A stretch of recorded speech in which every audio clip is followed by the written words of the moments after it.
नमस्कार, मैं हूं अनुराधा प्रसाद और न्यूज़ 24 के इस खास मंच मंथन में आप सबका स्वागत है। आप जानते हैं कि चुनावी सरगर्मी है और इस सरगर्मी में नेताओं के साथ खूब भीड़ इकट्ठा होती है। तो आज हमारे साथ खूब सारी भीड़ है इस मंच पे और साथ में हमारे साथ हैं समाजवादी पार्टी के लीडर और भूतपूर्व मुख्यमंत्री अखिलेश यादव जी। अखिलेश जी, आपका बहुत बहुत स्वागत है इस मंच पे। बहुत धन्यवाद आपका इस मंथन कार्यक्रम के लिए। जी अखिलेश जी, चुनावी सरगर्मी है और इस सरगर्मी में ना बहुत मज़ेदार बातें हो रही हैं। आज ही सुबह केशव प्रसाद मौर्य हमारे साथ, हमारे कोलीग मानक गुप्ता के साथ मंच पे थे और उन्होंने ये बोला कि 100% में 75 हमारा है और बाकी 25 में भी ज़्यादा हमारा है।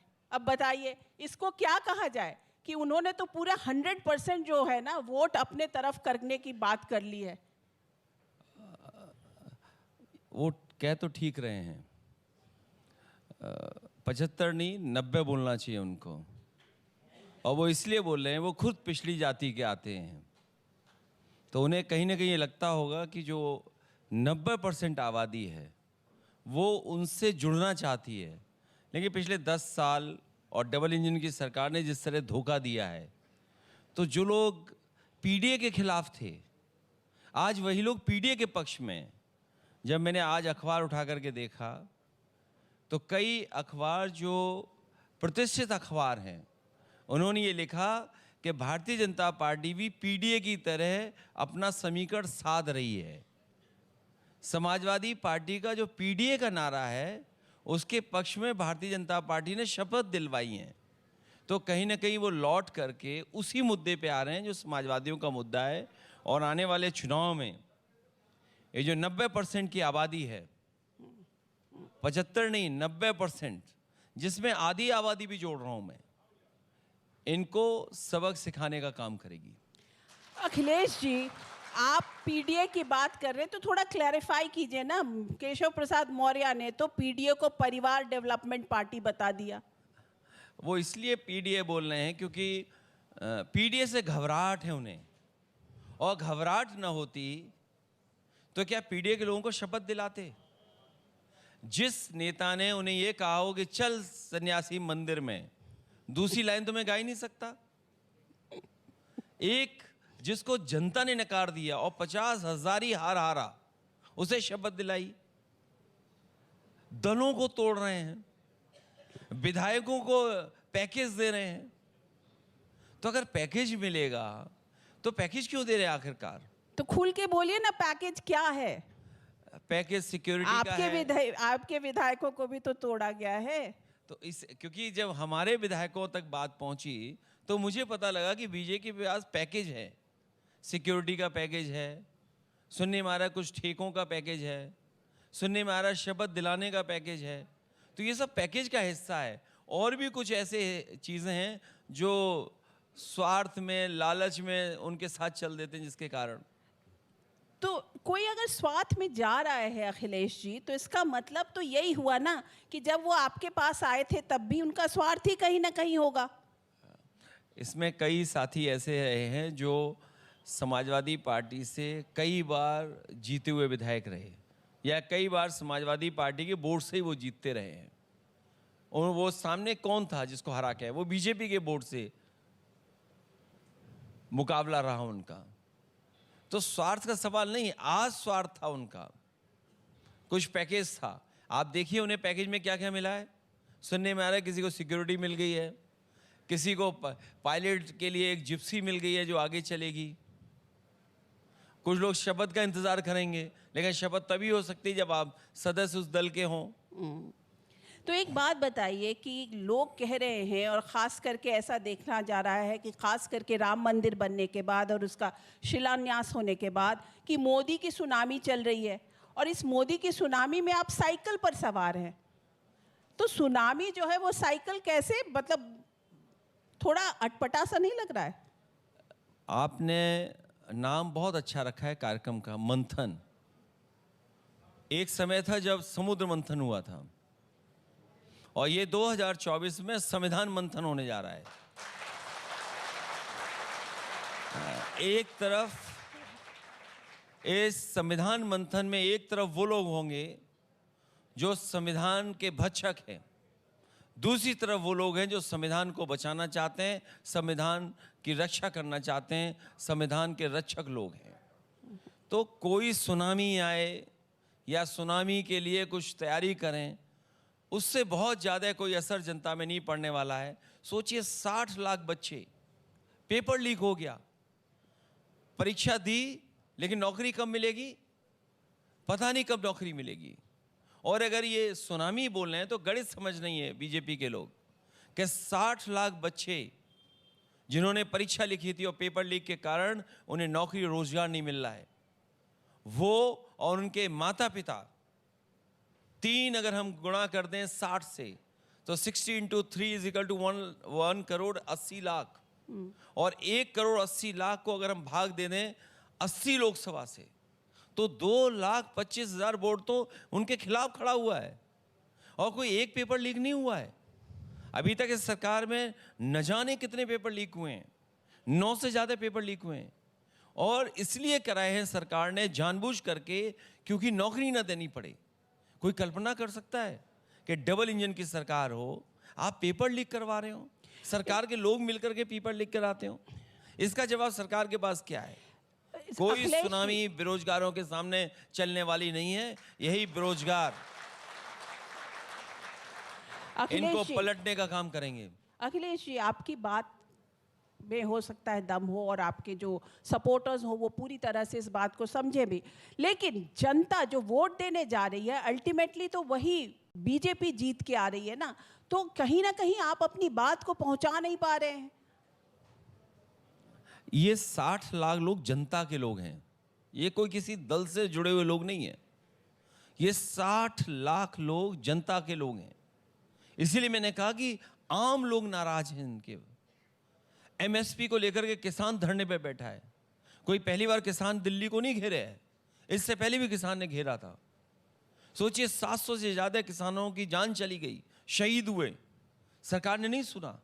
लेकिन चुनाव आया, तीनों काले कानून वापस ले लिए उन्होंने। बेरोजगार एक तरफ, किसान एक तरफ, लेकिन ये सरकार बचेगी कैसे?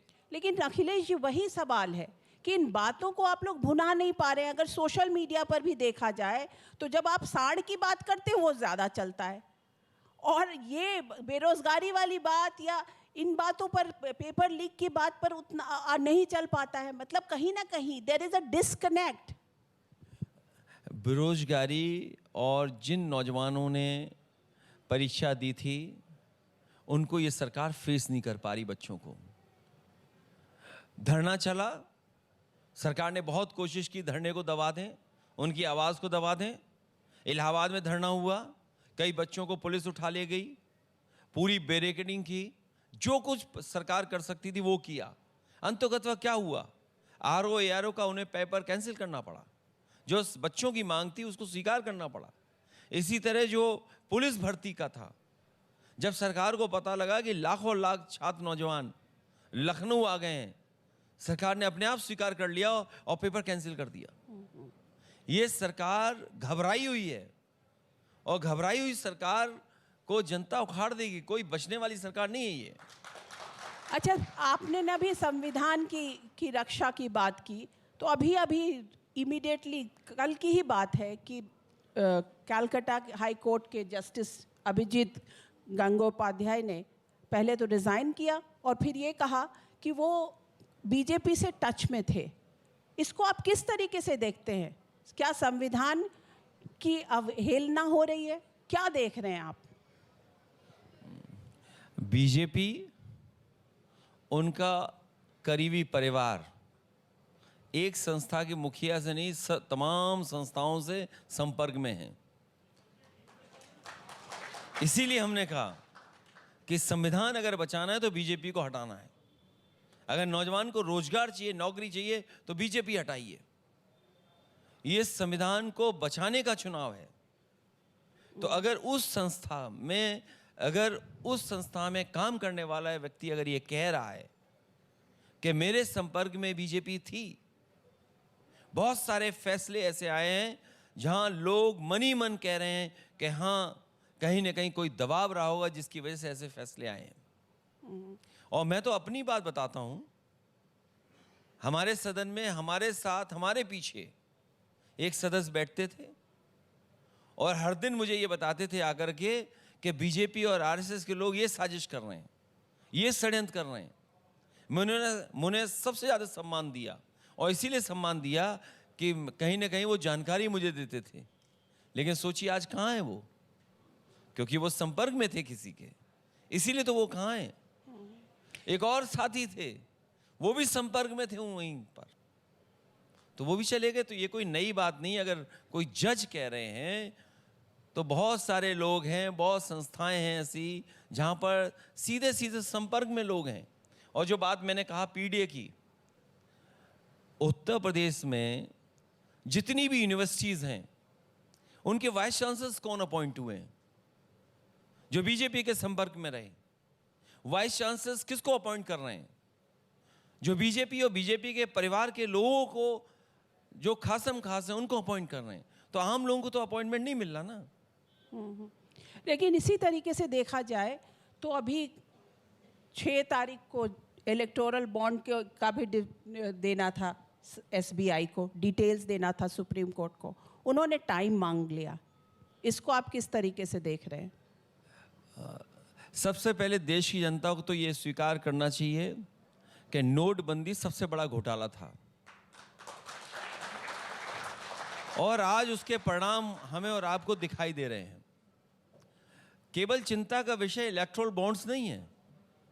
चिंता का विषय यह है कि 15 लाख करोड़ बड़े बड़े उद्योगपतियों का कर्ज माफ हुआ है, और जिनका कर्ज माफ हुआ उसमें से कई लोगों को फिर बैंक ने कर्जा दे दिया।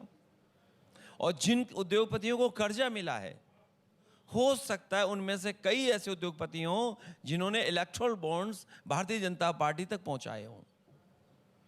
तो ये बड़ा सवाल है, इसका जवाब तो भारतीय जनता पार्टी को ही देना चाहिए, क्योंकि सबसे ज़्यादा बेनिफिट और हज़ारों करोड़ रुपया अगर किसी को मिला है तो वो भारतीय जनता पार्टी को मिला है।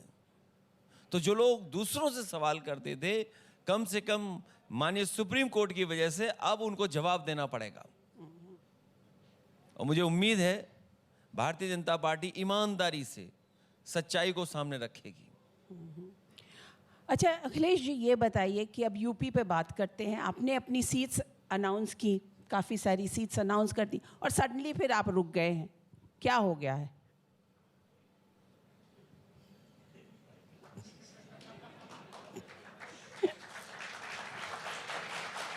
मैं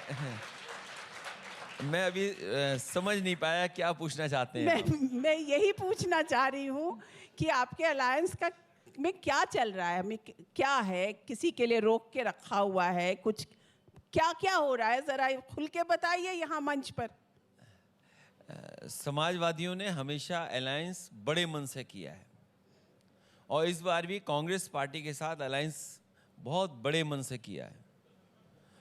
17 सीटें वो लोग लड़ रहे हैं, बाकी सीटें समाजवादी पार्टी और समाजवादी पार्टी के साथ ही लड़ेंगे। मुझे उम्मीद है कि उत्तर प्रदेश से परिणाम अच्छा आएगा।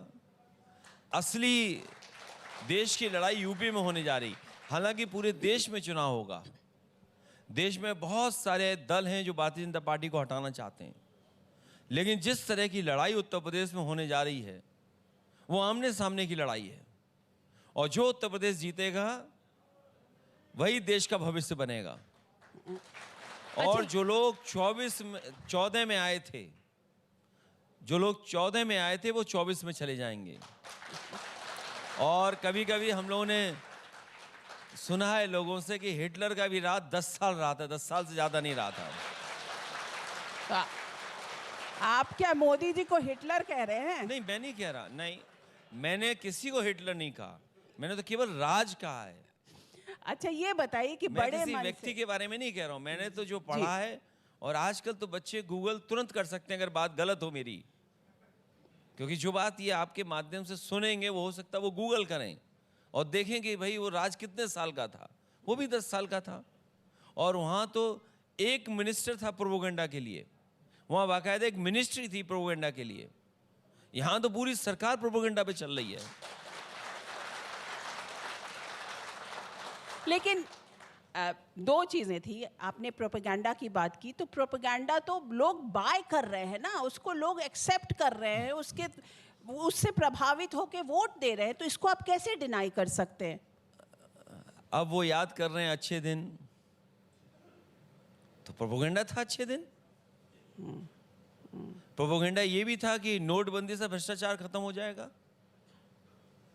प्रोपेगेंडा और भी था, अभी हाल ही में एक प्रोपेगेंडा चला कि हमें विकसित भारत बनाना है। आज जो मुख्यमंत्री जी उद्घाटन करने गए थे हॉस्पिटल का, सैफई में मेडिकल कॉलेज में 500 बेड सुपर स्पेशलिटी हॉस्पिटल बन रहा था, जो पिछले 7 साल में पूरा नहीं हुआ। और सोचिए, देश की सबसे प्रतिष्ठित कंस्ट्रक्शन कंपनी वो उस हॉस्पिटल को बना रही थी, लेकिन सरकार आने के बाद उससे काम छीना, अपने लोगों को खुश करने के लिए अपने लोगों को ठेका दिया, और केवल हॉस्पिटल के नाम पर केवल बिल्डिंग का उद्घाटन किया। उसमें ना बेड हैं, न उसमें कोई इंतज़ाम है, न दवाइयाँ हैं, न अपॉइंटमेंट डॉक्टर्स का हुआ है, न नर्सिंग स्टाफ का अपॉइंटमेंट हुआ है, न ओटी बन करके तैयार हुआ है, और जो सुविधाएं होनी चाहिए हॉस्पिटल में वो कुछ भी नहीं है। तो सोचिए, प्रोपेगेंडा ही तो है। और सच्चाई तो ये है कि कोई चैनल हिम्मत नहीं कर सकता है सच्चाई दिखा दे। हम अपना मोबाइल से जाकर के वीडियो बनाएं तो वो हम चला सकते हैं, लेकिन कोई चैनल हिम्मत नहीं कर सकता है कि अगर मैंने ये कहा है कि जिस हॉस्पिटल का उद्घाटन हुआ है उसमें केवल दीवारें हैं, खिड़कियां हैं, जो एक हॉस्पिटल में एक व्यक्ति को इलाज के लिए जो जो चीज़ें होती वो कुछ भी नहीं उपलब्ध हैं, और फिर वर्चुअली उद्घाटन कर रहे हैं मेट्रो आगरा की। अरे वो उन्होंने थोड़ी बनाई है मेट्रो आगरा, वो तो समाजवादियों ने देन है। लेकिन बीजेपी तो ये और इसीलिए वर्चुअली कर रहे हैं, क्योंकि वो जानते हैं कि अगर सामने आकर के कहेंगे तो जनता स्वीकार नहीं करेगी, इसलिए वर्चुअली करे दे रहे हैं उद्घाटन उसका। लेकिन अखिलेश जी, बीजेपी तो ये कहती है कि हम लोग 1 डिस्ट्रिक्ट 1 प्रोडक्ट बनाते रहें, और अखिलेश जी या समाजवादी पार्टी जो है वो 1 डिस्ट्रिक्ट 1 माफिया बनाती रही है। आज ही ये ब्रिजेश पाठक आज फिर से रिपीट करके गए। कौन बोल के गया? ब्रिजेश पाठक। आप पुराने अखबार उठा करके देख लीजिए, अखबारों ने ब्रिजेश पाठक को माफिया लिखा था। और ये बात मैं नहीं कह रहा हूं, जो लोग उत्तर प्रदेश के पॉलिटिक्स को समझते होंगे, वो बंदूक लेके किसकी चलते थे, किसकी चौकीदारी करते थे, ये बात मुझे नहीं बतानी है। इसीलिए तो संविधान मंथन होने जा रहा है। ये सामान्य चुनाव नहीं है, कोई कहने को तैयार नहीं है। अगर वो माफिया दूसरे को कह रहे हैं, कोई ये कहने को तैयार ही नहीं कि माफिया सबसे ज्यादा बीजेपी में है। आप बताइए, बनारस का सबसे बड़ा माफिया कौन है? चंदौली का सबसे बड़ा माफिया कौन है? बिजनौर का सबसे बड़ा माफिया कौन है? आपके मिर्जापुर का सबसे बड़ा माफिया कौन है? जौनपुर का सबसे बड़ा माफिया कौन है? अरे इसकी सूची तो दें। और आज जितने भी माफिया हैं सब भारतीय जनता पार्टी में हैं। और भूल जाइए, हमारे उत्तर प्रदेश के पहले मुख्यमंत्री हैं जिन्होंने अपने मुकदमे वापस लिए, और अपने तो लिए ही लिए, डिप्टी सीएम के भी मुकदमे वापस लिए। अच्छा, और वो कैबिनेट में है। अगर ये बात गलत हो तो बता दें हमें। अच्छा अखिलेश जी, ये बात बताइए, फिर से हम अलायंस पर वापस आते हैं। आपने कहा हम बड़े बड़े मन से और बड़े दिल से हम अलायंस कर रहे हैं, तो क्या बड़े दिल से बड़े मन से आप बुआ से भी अलायंस करेंगे क्या? मैं उनसे कर चुका हूं।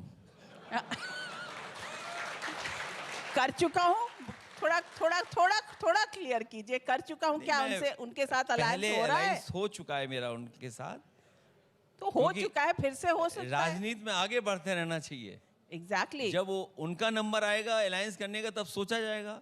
जहां से शुरू किया था अलायंस करना, वहां फिर हम आ गए, तो फिर से कर सकते हैं, मतलब रास्ता खुला है। नहीं, अब इस चुनाव में तो समय बचा नहीं, क्योंकि 15 तारीख से पहले सुनने में आ रहा है तारीख आ जाएंगी, तो अब क्या बचा इस समय?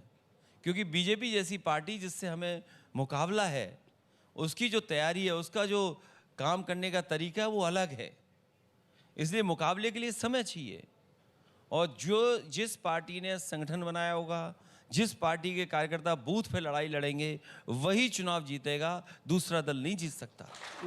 पर एक बात बताइए कि बुआ ने भी, मायावती जी का भी अभी तक कोई, उनकी भी कैंडिडेट्स अभी तक अनाउंस नहीं हुए हैं, तो मतलब रास्ता तो हम माने ना कि वो खुला हुआ है अभी भी। देखिए, मैं कोई ऐसी बात नहीं कहना चाहता हूँ जिससे किसी दल में नाराजगी हो, लेकिन सुनने में आता है कि प्रत्याशी वही होते हैं जिससे बीजेपी को लाभ मिले। और ये मैं ऐसे ही नहीं कह रहा हूं, आप पुराना ट्रैक रिकॉर्ड उठा करके देखिए। इसलिए अभी वो उलझने की जरूरत नहीं है, क्योंकि हम लोग सब चुनाव में जा रहे हैं। अच्छा, ये बताइए अलायंस पर ही कि आपका और जयंत चौधरी जी का, आरएलडी का बड़ा अच्छा अलायंस था। वो तो कह रहे थे कि मैं चवन्नी नहीं हूं जो पलट जाऊंगा, तो चवन्नी तो क्या हो गया चवन्नी को? जो बात आप कह रही हैं वही मैंने माना था, लेकिन अब वो बात दूसरी निकली, तो मैं उसके लिए क्या कर सकता हूँ? नहीं, पर फिर भी आप तो सोचे होंगे ना कि भाई चवन्नी का क्या हुआ, अठन्नी बन गई क्या? ये दिल्ली वाले लोग जो हैं, ये बड़े कमाल के हैं, कब किसको कैसे मोड़ लें पता ही नहीं लगता है। ये सब दिल्ली वालों ने किया। दिल्ली वालों ने किया, सब सौदे दिल्ली में बैठ करके हुए। अच्छा, एक बात बताइए कि आपका तो कांग्रेस के साथ एक बार 2 लड़के साथ चले थे, फिर वो हट गए, फिर बिल्कुल ही जैसे रिश्ता कहते हैं वो कहीं ना कहीं बिल्कुल नीचे एब पर आ गया था। उसके बाद आप लोग फिर इंडी अलायंस में आए। इंडी अलायंस में भी फिर लगा कि रिश्ता जो है ऊपर नीचे हो रहा है, सीसॉ जैसे होता है ना, वैसा चल रहा था। सडनली फिर कैसे रिश्ता बना है, इसके पीछे कौन है? देश और संविधान महत्वपूर्ण था, और जो परिस्थितियां राजनीतिक थीं, इसमें ज़रूरी था कि इंडिया अलायंस बचा रहे। और मुझे खुशी है इस बात की कि समाजवादियों ने इंडिया अलायंस को बचाया।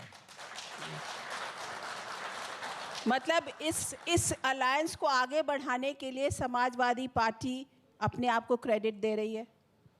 जिस समय जिन्होंने बनाना शुरू किया था, जिसके कारण हम लोग सब एक साथ आए थे, नीतीश कुमार जी के कारण ही, और नीतीश कुमार जी ने ही जो रास्ता दिखाया था, उनकी वजह से हम लोग सब साथ आए थे।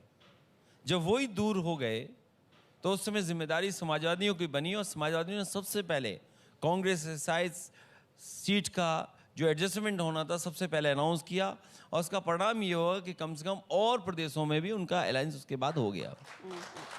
एक बात बताइए कि अभी आप पटना गए थे, वहाँ पर महारैली थी, उस रैली में आपने परिवार की बात की और कहा कि, और उसके बाद लालू जी ने उस चीज़ को आगे बढ़ाया और उन्होंने कह दिया कि मोदी जी का तो परिवार ही नहीं है। अब देखिए, मोदी जी लोगों ने, बीजेपी ने इतना उल्टा दांव चल दिया, पूरे देश को वो अपना परिवार बता रहे हैं। सबके ट्विटर हैंडल को देख लीजिए, मोदी का परिवार लिख रहे हैं। अच्छा, ये कौन सी नई बात बता रहे हैं? हम सब देश के लोग एक परिवार है, ये कोई पहली बार हम स्वीकार कर रहे हैं? अरे, हम सब एक हैं, सब परिवार एक है। और हम लोगों पे जब सवाल वो करते हैं, तो मैंने तो उनसे कहा, बीजेपी के लोगों से, कि बीजेपी के लोग संकल्प लें कि जिसका परिवार है उसको टिकट नहीं देंगे, और किसी भी परिवार वाले से वोट मांगने नहीं जाएंगे। ये सब नया तरीका अपनाया हुआ है। अरे, मैंने कितनों का देखा कि मैं भी परिवार, हमारे मुख्यमंत्री ने बोल दिया कि हम भी उनके परिवार के, हमारा भी परिवार। अरे, हम तो पहले से स्वीकार कर रहे हैं कि भारत सबका परिवार है, हमारा भी परिवार है, लेकिन उसमें भी एक सबसे बड़ा परिवार है, वो पीडीए परिवार है। पर एक बात बताइए, जब सीट देने की बात आती है तो आपके भी अपने खुद के परिवार से ही तो सारे लोगों को दिए जाते हैं। शिवपाल जी को मिल गया, आप खुद लड़ेंगे, तो मतलब यही कहा जा रहा है ना कि अखिलेश यादव जी का जो पूरा कुनबा है वही लड़ता है। अभी धर्मेंद्र जी को भी कहीं ना कहीं से मिलेगा ही। ये बीजेपी की ओल्ड ट्रिक्स हैं। क्या बीजेपी के पास परिवार नहीं है? नोएडा के जो विधायक हैं वो किस परिवार से आते हैं? कभी जिक्र नहीं होता इस बात का। और योगी मुख्यमंत्री जी जो हैं वो भी परिवारवाद की वजह से वो मुख्यमंत्री हैं। परिवारवाद तो उन्होंने शुरू किया। अगर उनके मामा उन्हें न लाए होते वहां पर तो क्या वो सांसद बने होते? तो हमसे पहले तो वो सांसद बने, तो परिवारवाद तो उन्होंने पहले अब चलाया, हम तो बाद में चलाना शुरू किए। अगर ये बात सच ना हो तो बताएं आप। और फिर परिवार का सवाल नहीं है, सवाल है कि जनता किसको स्वीकार कर रही है। हम लोगों ने थोड़ी रोका, बीजेपी वाले अपने परिवार के लोगों को दें टिकट, पूरे उत्तर प्रदेश में दे रहे हैं, पूरे देश में दे रहे हैं और बड़ी संख्या में दे रहे हैं। बस सवाल यह है कि उनसे सवाल नहीं पूछा जाता। उनका भी तो एक परिवार है, बहुत खतरनाक परिवार है एक। किसको बोल रहे हैं? एक है परिवार, बताते हैं, बहुत बड़ा परिवार है। नाम ले लीजिए ना। नहीं, नाम नहीं लेता, एक परिवार कहा जाता है। आरएसएस को बोल रहे हैं? नहीं, मैं नहीं बोल रहा हूं, अगर आप समझे तो ठीक बात है। अच्छा ये बताइए कि आप कहाँ से चुनाव अच्छा, हम लोगों से तो बड़ा ही परिवार है ना वो। पर ये बताइए कि आप कहाँ से चुनाव लड़ रहे हैं? कन्नौज से, आजमगढ़ से, या ये- दोनों ये- जगह से? ये फैसला बाद में होगा कि मुझे कहाँ से चुनाव लड़ना है। लेकिन ये तो कहा जा सकता है ना कि आप तो कहाँ तो आप अभी यूपी संभाल रहे हैं और फिर आप अगर इलेक्शन लड़ेंगे तो आपको नहीं लगता कि कहीं ना कहीं अच्छा, दुविधा हो चुनाव तो जाएगी? इसीलिए आते कि लड़ना चाहिए चुनाव। और फिर लोकसभा कब आएगा दोबारा? तो कांग्रेस के राहुल गांधी और प्रियंका गांधी से आपकी बात हुई है कि अमेठी और रायबरेली से चुनाव लड़े? नहीं, मेरी जो बातचीत हुई वो गठबंधन को लेकर के हुई है। कौन प्रत्याशी कहाँ से लड़ेगा इस संबंध में अभी कोई बात नहीं हुई है। नहीं, लेकिन कहा जा सकता है ना भाई, आपको दमदार चेहरे चाहिए तो सारे लीडर्स चाहिए। तो जैसे आपने खुद ही कहा कि यूपी जो जीतेगा वही दिल्ली जीतेगा, तो यूपी जीतने के लिए आपको बड़े बड़े चेहरों की ज़रूरत है। तो नहीं, बीजेपी के सामने कांग्रेस पे हैं चेहरे, और जहां हम लोगों को सहयोग करना होगा हम लोग सहयोग करेंगे उनका। हमारा पूरा संगठन है जो सहयोग करने के लिए तैयार है। तो नहीं, आपने उनको कहा नहीं कि आप लोग आइए यहाँ से चुनाव लड़िए? राहुल गांधी को वायनाड छोड़ करके अमेठी आना चाहिए, रायबरेली की सीट कांग्रेस की सीट रही है तो वहाँ से प्रियंका को लड़ना चाहिए। नहीं, इस संबंध में कांग्रेस पार्टी अपने आप फैसला ले। जो फैसला लेगी कांग्रेस पार्टी, हम उस हिसाब से अपने संगठन से मदद कराएंगे उनकी, और हमेशा करते आए हैं। रायबरेली अमेठी कोई पहली बार समाजवादी पार्टी सहयोग नहीं करेगी। जब नेताजी थे तो हमेशा उन 2 सीटों को हम लोग छोड़ के चलते थे। हमारा पूरा कैडर, पूरे संगठन के लोग, पूरे नेता हमारी उनकी मदद करते थे। अच्छा, बनारस से किसको आपने एक नाम दिया था, फिर वो नाम को वापस ले लिया, क्या हो गया? कांग्रेस क्योंकि बनारस लड़ना चाहती थी, गठबंधन में उन्होंने सीट मांगी, क्योंकि हमारे पास पूर्व मंत्री एक मजबूत प्रत्याशी थे समीकरण के हिसाब से भी, और वहाँ के लोकल राजनीति में बहुत आगे हैं वो। क्योंकि कांग्रेस के पास सीट चली गई, इसलिए हमने उस नाम वापस ले लिया। अच्छा ये बताइए अखिलेश जी कि आप खुद में बीजेपी जैसे कह रही है 300 400 पार, कभी कुछ भी बोल रही है, तो आपका खुद का आकलन, आप तो खुद ही इतने परिपक्व नेता हैं, खुद इतने परिपक्व राजनीतिज्ञ हैं, तो आपका खुद का आकलन क्या है? बीजेपी को कितना मिलेगा, कितनी सीट्स मिलेंगी? उनका नारा होना चाहिए 400 हार।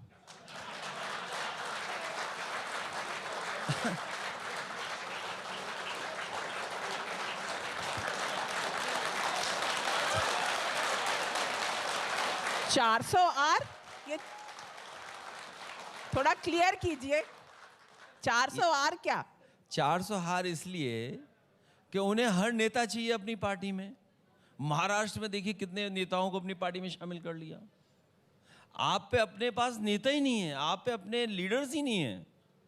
आप सोचिए किस किस के घर जा रहे हैं आप, किस किस को तोड़ रहे हैं यूपी में। जो समाजवादियों के साथ गठबंधन में थे उनको तोड़ करके आप अपने साथ जोड़ रहे हैं। तो ये दिखाता है कि भारतीय जनता पार्टी बहुत कमजोर है। अगर कमजोर नहीं होती तो इतने दलों को क्यों जोड़ने की जरूरत थी अभी? अगर अपनी ताकत से वो लड़ते और डबल इंजन का इतना वो उनको इस तरह का था माहौल कि डबल इंजन से वो जीत सकते हैं, तो क्या जरूरत थी और दलों को तोड़ने की? तो इसलिए मेरा मानना है कि भारतीय जनता पार्टी इस समय बहुत कमजोर दल दिखाई दे रहा है मुझे। ये आपको नहीं लगता कि थोड़ा ज्यादा बड़बोलापन है, कमजोर दल दिखाई पड़ रहा है? नहीं, अगर कमजोर नहीं थे तो आप गठबंधन तोड़ क्यों रहे हो? दूसरे गठबंधन क्यों तोड़ रहे हैं आप? कर्नाटक में आपने दल को तोड़ा, वो गठबंधन में किसी और पार्टी के साथ था, आज आपके साथ है। यूपी में आप देख लीजिए किसके साथ चुनाव लड़े थे, अब अपने साथ जोड़ रहे हैं आप। बिहार का हालत देख लीजिए आप, नीतीश कुमार जी जो गठबंधन बनाने वाले थे, तो बीजेपी को पता था इस बात का कि अगर नीतीश कुमार जी दूसरों के साथ रहेंगे तो भारतीय जनता पार्टी का खाता नहीं खुलेगा, तो उन्होंने न जाने क्या क्या स्वीकार किया होगा। लेकिन फिर ये तो आप लोगों की गलती थी ना कि आपने नीतीश कुमार को फिर संयोजक बनाने की सोच रहे थे, फिर आप लोग नहीं उन समझ पाए ना बीजेपी की राजनीति को। नहीं नहीं, हमारी राजनीति नहीं दूसरे लोग समझ पाए, हम उन्हें प्रधानमंत्री बनाना चाहते थे। अब देखिए बीजेपी उन्हें मुख्यमंत्री से रिटायर कर देगी, लेकिन हम लोग प्रधानमंत्री बनाना चाहते थे और वो मुख्यमंत्री से रिटायर हो जाएंगे। अच्छा, एक बात बताइए कि ऑन अ सीरियस नोट, जिस तरीके से पार्टीज को बीजेपी ने डिवाइड किया, तोड़ा, महाराष्ट्र का एग्जाम्पल ले लीजिए, शिवसेना को जिस तरीके से उन्होंने तोड़ा, फिर उस पार्टी को पूरे कब्जे में ले लिया, तो आपको भी डर लगता है क्या कि आपकी समाजवादी पार्टी पर भी इसी तरीके का हमला हो सकता है? समाजवादी लोग डरने वाले नहीं हैं, और हम तो आपके माध्यम से कहते हैं जिसको जाना है जाए, अब कि अब तो जनता चुनाव लड़ाएगी, जनता नहीं जाने वाली। ऐसे जितने लोग गए हैं उनको जनता सबक सिखाएगी इस बार। लेकिन बीजेपी का जो बैंडविड्थ है वो बहुत बड़ा है, चाहे वो चर्चा हो, पर्चा हो, खर्चा हो, सब में बहुत बड़ा है। ये नेताजी का ही शब्द होता था कि चुनाव के लिए 3 चीज़ों की बहुत ज़रूरत होती है, पर्चा, खर्चा और चर्चा। वो तीनों में वो बहुत आगे हैं। तो इसको आप लोग कैसे, इस ऑनस्लॉट को कैसे झेलेंगे, इसको कैसे, इसका मुकाबला करेंगे? जिस तरह से भारतीय जनता पार्टी ने निराश किया किसानों को, एमएसपी की मांग कोई नई नहीं है। किसान मांग कर रहे हैं कि उन्हें एमएसपी दी जाए और कानूनी अधिकार मिले उसके लिए। बीजेपी घबरा रही है, स्वामीनाथन जी को भारत रत्न दे दिया, चौधरी चरण सिंह जी को भारत रत्न दे दिया, इसीलिए कि कम से कम किसानों के बीच जा सकें। ये जो बड़ी लंबी कतार दिखाई दे रही बेरोजगारों की, और सोचिए कितना एक्सप्लॉइट कर रहे हैं बेरोजगारी को, कितना एक्सप्लॉइट कर रहे हैं गरीबों को भारतीय जनता पार्टी के लोग। उन्हें कहाँ जाना पड़ रहा है नौकरी के लिए? रशिया जाना पड़ रहा है, वॉर जोन में भेजा जा रहा है उन्हें। आपके तमाम नौजवान लाइन में लग करके इजराइल जा रहे हैं। सोचिए इससे ज़्यादा कमज़ोर और क्या दल हो सकता है कि जो भारत में नौकरी न दे पाए। और हम तो उत्तर प्रदेश की बात करते हैं जहाँ इन्वेस्टमेंट मीट की गई, कोई एक इन्वेस्टमेंट मीट नहीं हुई। यूपी में लगातार इन्वेस्टमेंट मीट हुई, एक हुई, देश के उद्योगपति आए वहाँ पे, डिफेंस को लेकर के उन्होंने बहुत बड़ा कार्यक्रम किया कि डिफेंस इन्वेस्टमेंट आएगा। क्या आया, जमीन पर क्या पहुंचा? अभी ग्राउंड। लेकिन अगर यूपी, उत्तर प्रदेश की बात करें, तो अगर महिलाओं से बात करें, लोगों से बात करें, तो एक सुरक्षा की भावना उनको दिखती है, एक उनको ये दिखता है कि डेवलपमेंट हो रहा है, सड़कें बन रही हैं, इंफ्रास्ट्रक्चर में ग्रोथ हो रहा है। तो ये चीज़ तो है ना, इसको कैसे कोई डिनाई कर सकता है? हम अगर उदाहरण ही ले लें इंफ्रास्ट्रक्चर का, कोई एक एक्सप्रेसवे उत्तर प्रदेश में भारत सरकार से आया हो तो बता दें हमें आप।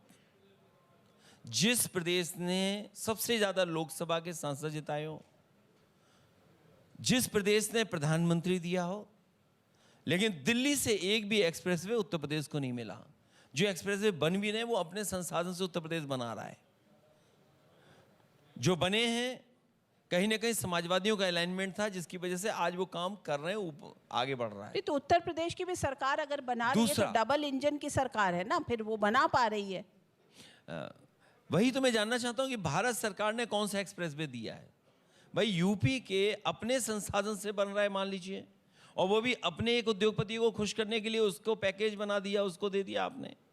आप ये तो एक भी पावर प्लांट बनाया हो तो बता दें, एक पावर प्लांट, कौन सा नया पावर प्लांट भारत सरकार ने उत्तर प्रदेश को दे दिया? जो पिछली बार दिए थे वही है, एक भी नहीं दिया। कौन सी नई मेट्रो उत्तर प्रदेश में आ गई नोएडा को दिल्ली जोड़ने वाली ये समाजवादियों की देन है। नोएडा से ग्रेटर नोएडा जोड़ने वाली समाजवादियों की देन है। आगरा में जो वर्चुअली उद्घाटन हुआ समाजवादियों की देन है। लखनऊ में जो मेट्रो चल रही समाजवादियों की देन है। कानपुर में जो मेट्रो चल रही वो समाजवादियों की देन है। इनसे हम जानना चाहते हैं, भारतीय जनता पार्टी बताए कि 10 साल दिल्ली के और उत्तर प्रदेश के 7 साल में किस शहर में मेट्रो लेकर के आए? क्या प्रधानमंत्री जी के क्षेत्र में मेट्रो आ गई? क्या मुख्यमंत्री जी के क्षेत्र में मेट्रो आ गई? मुख्यमंत्री ने कहा कि हम लाएंगे मेट्रो गोरखपुर में।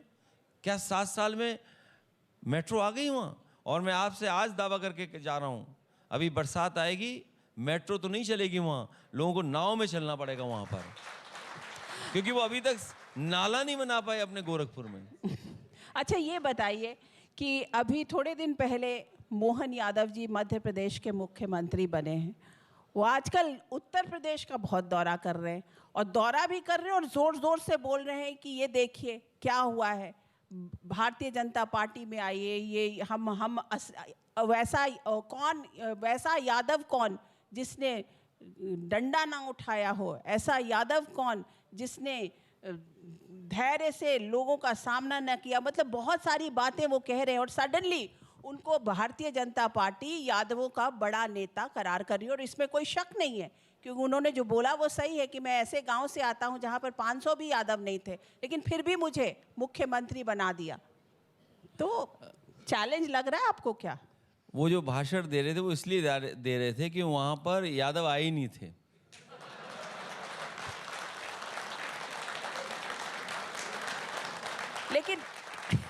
लेकिन एक यादव को खड़ा तो कर रहे हैं ना, वो भी मध्य प्रदेश में उन्होंने यादवों को खड़ा कर दिया, इसको तो आप डिनाई नहीं कर सकते ना। समाजवादी लोग कभी जात के आधार पर फैसला नहीं लेते। और देखिए, भारतीय जनता पार्टी के लोग जो कभी हम पे आरोप लगाते थे कि हम जातिवादी हैं, देखो भारतीय जनता पार्टी वाले कितने जातिवादी निकले, और कह रहे हैं क्या कि हमने पिछड़ा मुख्यमंत्री बनाया है, और यादव मुख्यमंत्री इसलिए बनाया है कि यादव वोट ले लें। अरे इसी नोएडा में सबसे पहले एक यादव का इनकाउंटर हुआ था, लगभग उसकी जान चली गई होती। वो आज भी व्हील चेयर पे चल रहा है। तब ये बीजेपी वाले कहाँ थे? नहीं, लेकिन तो ये जो घुमाए जा रहे हैं उनका नाम ही अच्छा है, मोहन। तो नाम अच्छा है, हमें उम्मीद है वो 5 साल मध्य प्रदेश के मुख्यमंत्री रहेंगे। कहीं ऐसा तो नहीं यूपी के चुनाव के बाद किसी और को वहां बैठा दें। क्यों, आपको ऐसा लग रहा है क्या मुझे कि उनको हटा दिया जाएगा? देखिए, मध्य प्रदेश का ट्रैक रिकॉर्ड यही है। इससे पहले भी वहां मुख्यमंत्री थे एक? नहीं, वो तो थे। मैं उनसे बहुत व्यक्तिगत मिला था, लेकिन उन्हें हटा दिया गया था। बट शिवराज जी तो बहुत 3 टर्म्स रहे। देखिए, आप यही बाबूलाल गौड़ थोड़े दिन के लिए थे ना। देखिए, उन्हें हटाया गया ना, और इन्हें भी हटाया गया जिनका नाम आप ले रहे हैं। कितने मन से वो तैयारी कर रहे थे कि मुख्यमंत्री की शपथ लेंगे। वो मुझे लाइन उनकी याद नहीं आ रही, वो जो उन्होंने कहा था जब वो हट गए तब। कुछ उन्होंने बहुत दुखी मन से कहा था। आखिरकार मुख्यमंत्री तो उन्हें बनना चाहिए था, क्योंकि लाडली योजना से जनता ने वोट दिया। नहीं, बट पूरा मध्य प्रदेश सोच रहा था कि वही मुख्यमंत्री बनेंगे। तो देखिए, बीजेपी ने उन्हें हटा दिया, तो कल उन्हें हटाया था, आगे आने वाले समय में इन्हें हटाएंगे। लेकिन ऑन अ सीरियस नोट, आपका ये कहना है कि मोहन यादव का यूपी में कोई असर नहीं होगा, यादवों पर कोई असर नहीं होगा? हम समाजवादी लोग जातिवादी हैं ही नहीं। और बीजेपी के लोग ये सोच रहे हैं कि किसी को एक पद देने से समाज का भला हो जाएगा। ये पीडीए की लड़ाई बड़ी लड़ाई है जो बीजेपी समझ रही है, इसीलिए मुख्यमंत्रियों को यहाँ भेज रही है कि कम से कम कुछ लोगों को गुमराह किया जा सके। लेकिन जनता जागरूक है, इस बार लड़ाई बड़ी है और बड़े फैसले होने जा रहे हैं उत्तर प्रदेश से, और हमें उम्मीद है कि जनता मदद करेगी। जो काम करने वाले लोग हैं उनके साथ जनता खड़ी दिखाई देगी। चलिए, एक चीज तो मैंने माना कि आप कह रहे हैं समाजवादी पार्टी जो है वो जातिगत नहीं करती है, राजनीति नहीं करती है। तो मोदी जी भी यही कहते हैं कि 4 देश में 4 जातियां हैं, गरीब, पिछड़ा और नारी, किसान। तो आप मतलब दोनों अखिलेश यादव और नरेंद्र मोदी जाति के मामले पर एक ही पेज पर हैं, दोनों सेम सोच रहे हैं। आप भी यही सोच रहे हैं, वो भी वही सोच रहे हैं। हालांकि ये बात मुझे नहीं कहनी चाहिए, लेकिन फिर भी कह दूं बीजेपी के लिए, अगर उन्होंने मंडल कमीशन की प्रस्तावना पढ़ी होती तो गरीबी को इस तरीके से नहीं बांटते। क्योंकि हमारे देश में जो गरीबी का आकलन हुआ वो जात के हिसाब से हुआ। जो मंडल कमीशन की प्रस्तावना है उसमें यही कहा गया है कि जाति के आधार पर लोग गरीब हैं, इसलिए जाति के आधार पर आरक्षण है। जो बीजेपी का सोचना है वो अलग तरह से सोचना है, जैसे सबका साथ सबका विकास। सबके साथ में सब गैर बराबरी नहीं खत्म होती। आप जब तक गैर बराबरी नहीं खत्म करोगे तो सबका साथ कैसे लोगे आप? जो हमारी लड़ाई है वो बहुजन समाज को आगे बढ़ाने की, बाबा साहब भीमराव अम्बेडकर जी ने जो अधिकार दिए उन अधिकारों के तहत उन्हें हक सम्मान मिले, वो लड़ाई है। तब सबका साथ होगा। अच्छा अखिलेश जी, एक बात बताइए ऑन अ लाइटर नोट, ये बताइए कि जब डिम्पल जी भी राजनीति में हैं, आपका पूरा परिवेश राजनीति में, तो जब डिनर टेबल पर बैठते हैं तो पॉलिटिक्स की बातें होती हैं? नहीं, स्वाभाविक है, क्योंकि अब दोनों लोग पॉलिटिक्स में हैं तो स्वाभाविक है बात तो पॉलिटिक्स की होगी। तो एक बात बताइए कि कभी ऐसा हुआ है कि आपको कोई उम्मीदवार अच्छा लगा हो और डिम्पल जी ने बोला हो कि नहीं नहीं ये ठीक नहीं है, इसको खत्म की, इसको हटाइए? हम लोगों ने मुद्दे डिफाइन कर लिए हैं। मतलब कि हमें बेरोजगारी पे बात करनी है, आपको महिला सशक्तिकरण पे बात करनी है। ये तो मैं नहीं मान सकती हूँ कि हस्बैंड वाइफ के बीच में ऐसी बातें हो, ये तो मैं नहीं मान सकती हूँ।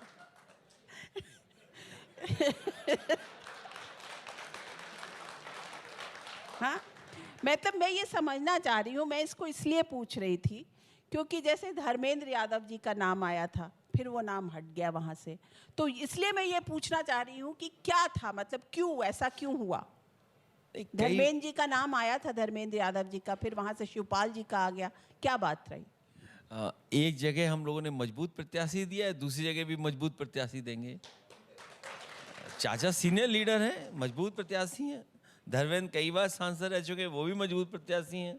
तो एक लोकसभा में एक मजबूत प्रत्याशी, दूसरी लोकसभा में दूसरा मजबूत प्रत्याशी। ये तो हमारी रणनीति का हिस्सा है तो हमें किसको कहां से लड़ाना है। तो अगर मजबूत प्रत्याशी है तो क्या माना जाए कि धर्मेंद्र जी को फिर टिकट मिलेगा कहीं से? नहीं, चाचा क्योंकि पहली बार लोकसभा लड़ने जा रहे हैं तो इसलिए उनके लिए सेफ कॉन्स्टिट्यूंसी हो। धर्मेंद्र क्योंकि कई बार सांसद रह चुके हैं तो उन्हें और सेफ कॉन्स्टिट्यूंसी मिलनी चाहिए। आपने धीरे से पतली गली आप हो गए हैं, क्लियर कट बताइए ना। ये बहुत जल्दी जब सूची आएगी तो सबके नाम आपको दिखाई देंगे कौन कहां से चुनाव लड़ रहा है। चलिए, अच्छा आप एक बात बताइए कि आपकी जो बेटी है वो भी आजकल सोशल मीडिया पर काफ़ी एक्टिव है, तो क्या वो राजनीति में कदम रख रही हैं? क्योंकि आजकल तो युवाओं की बात हो रही है ना। दरअसल वो जितने भी अकाउंट हैं सब फर्जी हैं मेरे बच्चों के।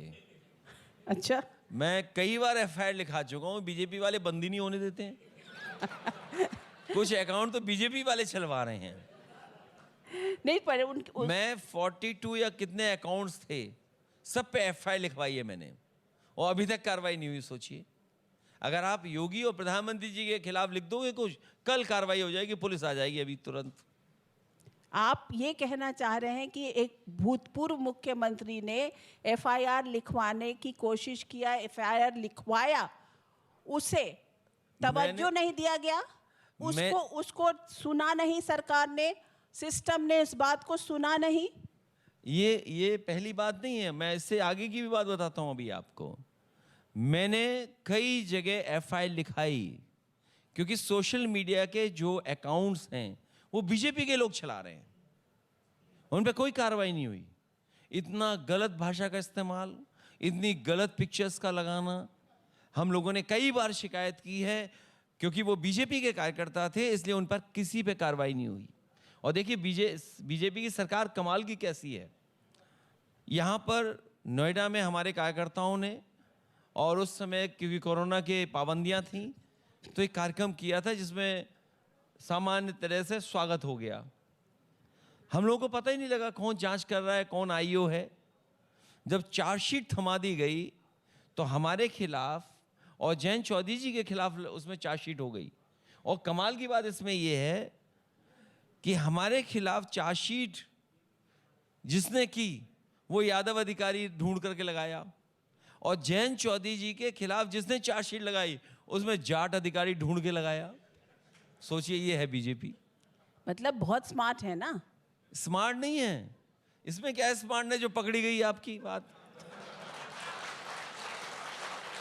जब उन अधिकारियों से पूछा कि भाई तुम्हें शर्म नहीं आती, तुम एफआईआर लिखा रहे हो और चार्जशीट कर रहे हो, बोले हम पे बहुत दबाव था ऊपर से। तो भाई अगर दर्ज करानी थी या चार्जशीट कराना ही था तो यादव अधिकारी क्यों ढूंढा आपने? किसी भी अधिकारी से चार्जशीट करा देते आप। तो ये है उनके तरीका काम करने का। अच्छा, ये तो जो बताइए, तरीका है वो पकड़ा गया है, इसीलिए तो 10 साल बाद ये जाने वाले लोग हैं। इनका सब झूठ पकड़ा गया है। अच्छा ये बताइए कि आरएलडी से जो लोग अब बीजेपी में जाने से नाखुश होंगे, आरएलडी के लोग को, उनको आप खुले मन से, खुले दिल से अपनाएंगे? अभी किसी को नहीं अपनाएंगे, अब केवल चुनाव में जाएंगे हम लोग और अगली बार देखेंगे क्या होना है। चलिए ठीक है अखिलेश जी, हमसे बात करने के लिए आपका बहुत बहुत शुक्रिया। तो ये थे अखिलेश यादव जी, न्यूज़ 24 के मंथन में। आपसे फिर मुलाकात होगी। नमस्ते। बहुत धन्यवाद आपका, बहुत धन्यवाद।